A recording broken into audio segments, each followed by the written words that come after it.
अब आपको किसी फिल्मी कहानी की तरह लखनऊ में हुई बैंक लॉकर लूट का अपडेट देते हैं। लूट की यह फिल्मी कहानी अब पुलिस के एक्शन के साथ आगे बढ़ रही है। हालांकि इसका क्लाइमैक्स अभी भी बाकी है, क्योंकि एनकाउंटर में 2 बदमाशों के मारे जाने के बाद भी इसका मास्टरमाइंड फरार है।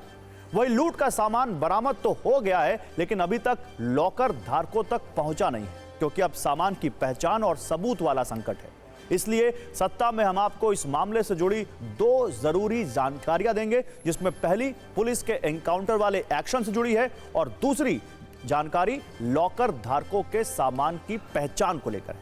अगर आप भी अपनी महंगी ज्वेलरी और जरूरी दस्तावेज बैंक लॉकर में रखते हैं तो यह जानकारी आपके लिए बेहद जरूरी है। बैंक लॉकर लूट के बाद यूपी पुलिस फुल एक्शन में।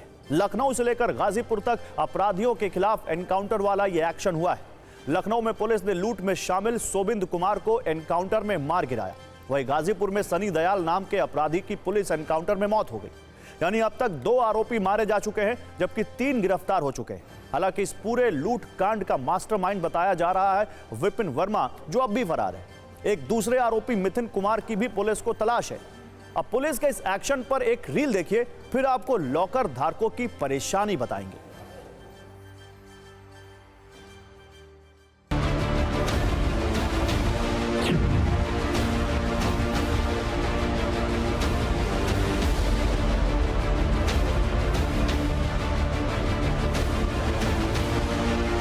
पुलिस पार्टी को उन्हें रोकने का प्रयास किया तो वो और भी अनियंत्रित तरीके से गाड़ी चलाने लगा और उसमें बैठे एक व्यक्ति द्वारा पुलिस पार्टी पर बहुत फायर कर दिए गए, जवाबी फायर किए गए, जिसमें एक व्यक्ति घायल हो गया है तथा दूसरा व्यक्ति मौके से गाड़ी छोड़ के फरार हो गया। उसके पास एक डायरी बरामद हुई है, जिससे उसकी पहचान सोबिंद कुमार नाम से हुई है। उनके पास भारी मात्रा में पीली और सफ़ेद धातु के आभूषण और कुछ कैश बरामद हुआ है। गाड़ी में कुछ खोखे भी बरामद हुए हैं, कई अनेकों मात्रा में।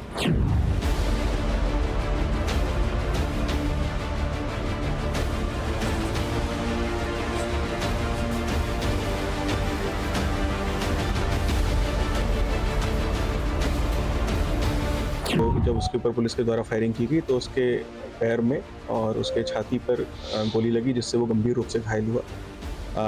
उस दौरान जब उससे पूछताछ की गई तो उसने बताया कि इसका नाम सनी दयाल है और ये मुंगेर का रहने वाला है और ये लखनऊ में इंडियन ओवरसीज़ बैंक में एक नकद देने की बड़ी घटना हुई थी, जिसमें काफ़ी भारी संख्या में बैंकों के लॉकर काटे गए थे और उनमें से पैसा और ज्वेलरी निकाला गया था। तो ये उसमें उसका ये वांछित था।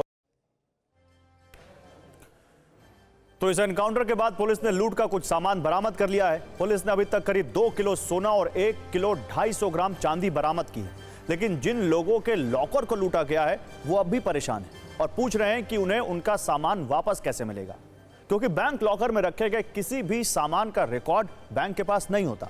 इसलिए ज्वेलरी और दूसरे सामान के असली मालिक की पहचान करना बड़ी चुनौती है। इसके लिए अब लॉकर धारकों को अपने सामान की पहचान बताने के साथ साथ उसके लिए सबूत भी देने होंगे। लॉकर धारकों की इस परेशानी के बीच आपके मन में यह सवाल जरूर आ रहा होगा कि इस संबंध में आखिर बैंक की क्या जिम्मेदारी है। तो आपको बता दें कि बैंक की जिम्मेदारी लॉकर के वार्षिक किराए के 100 गुना तक ही होती है। इसे इस तरह से भी समझ सकते हैं कि अगर लॉकर का वार्षिक किराया 10,000 है तो बैंक सिर्फ 10 लाख तक का ही हर्जाना देगा, क्योंकि बैंकों के पास लॉकर में रखे सामान की कोई जानकारी नहीं होती। इसलिए लॉकर धारक के लिए एक्स्ट्रा सावधानी जरूरी है। इसलिए लॉकर में रखे गए सामान की पूरी सूची बनाइए, उसको रखिए अपने पास और उससे जुड़े सबूत भी अपने पास आपको रखने चाहिए, ताकि ऐसी किसी परिस्थिति में आप परेशानी से बच सके और सबूत कम से कम पेश कर सके।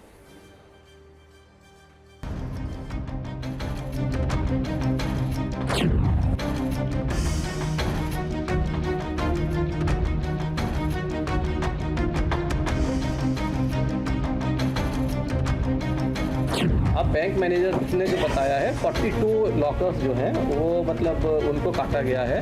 तो 42 जनरली 42 लोगों के ही होंगे। उनके द्वारा बैंक में एक सिस्टम होता है, एक रजिस्टर मेंटेन होता है, कौन कौन लोग हैं उनका संपर्क किया जाएगा। बैंक और जो बेसिकली जो क्लाइंट होता है उसके बीच में ये नहीं होता कि इसमें क्या रख रहे हैं। आप लोगों के यहाँ भी लॉकर होंगे और जब आप लोग ऑपरेट करते हैं तो चाहे उसमें पेपर रखा है, चाहे अपना वाइफ की ज्वेलरी रखी है, चाहे कुछ और रखा है, तो वो बैंक ना आपसे पूछता है ना आप उसको डिस्क्लोज करते हो। तो बैंक को ये बताना संभव नहीं है कि भाई उसमें क्या था, लेकिन जो अभी सामान मिला है और जैसे जैसे उन लोगों से बात होगी, जैसे जैसे वो उसके अपने प्रूफ देंगे क्या सामान है, उस हिसाब से एक इन्वेंट्री बनेगी, उसको देखा जाएगा। क्योंकि बैंक को नहीं पता होता कि आपके लॉकर में आपने क्या रखा है, तो just as a matter of compensation जो मैक्सिमम लिमिट है वो है आपकी जो भी लॉकर का किराया है उसका 100 गुना। मतलब अगर आपका 2000 रुपए किराया है तो 2 लाख रुपए, अगर 1000 रुपए किराया है तो लाख रुपए। ये एक लिमिट तय की गई है कि बैंक इससे ज्यादा कंपनसेट नहीं कर पाएगा, क्योंकि बैंक को नहीं पता कि आपने अंदर क्या रखा।